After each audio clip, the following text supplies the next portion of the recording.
The COVID-19 pandemic has changed many different types of markets and businesses, like car dealerships who are seeing a surprising, unprecedented shift upward in car sales.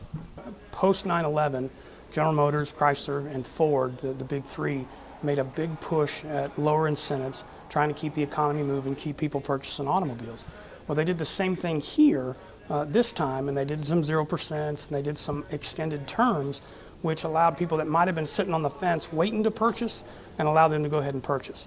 Put a lot more pre-owned vehicles into the market, and they did that for about the first 60 days under the COVID, under all the constraints, but it allowed us to continue to push forward.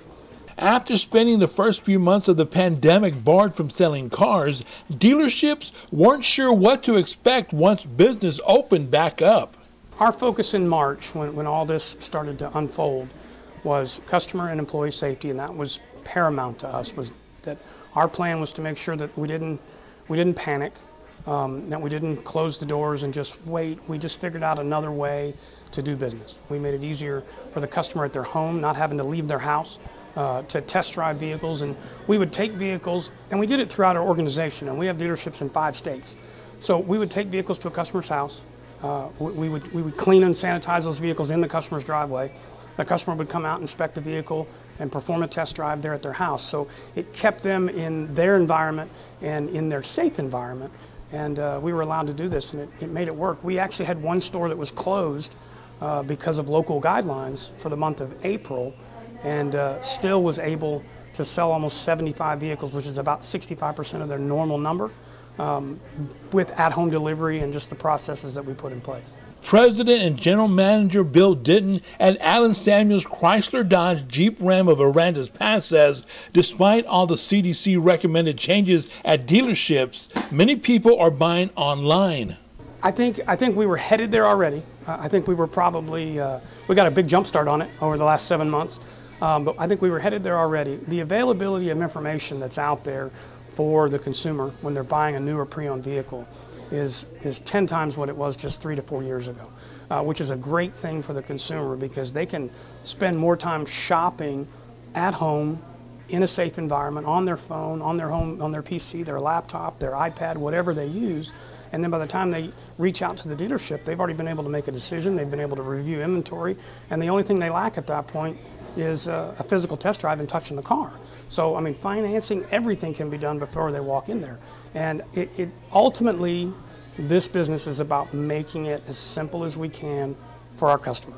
As many states implemented their own safer at home order, car manufacturers had to put the brakes on production. This left dealerships to sell whatever they had once they opened up.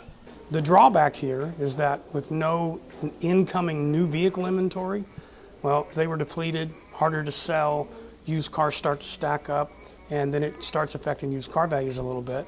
And ultimately it all balanced out now that the factories are back open, but it was a tough go at the beginning, but it fixed itself with what the manufacturers did and what we were able to do on the ground here. Now that the factories are back open, and as you look across dealer lots, and regardless of who the owner is and who the brand is, you still see some depleted new car inventory because everybody's low. And because everybody's low and the factories are just now probably 60 days back to work, it's a slow go to get them in. You know, where we're standing here at Alan Samuels and Aransas Pass, they're getting truckloads each day, but you're talking 8 to replenish the 20 that you sold before, and then 8 more to replenish those 20. So it's kind of 1.5 steps forward, 1 step back right now until we get to the next phase.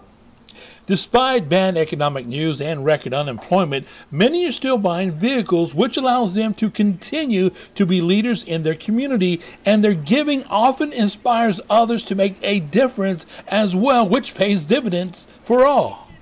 It's our business philosophy, and it's our process, and it's everything else, but it's how we live our life. And Mr. Samuels, from the get-go, back in the 60s, was all about community involvement.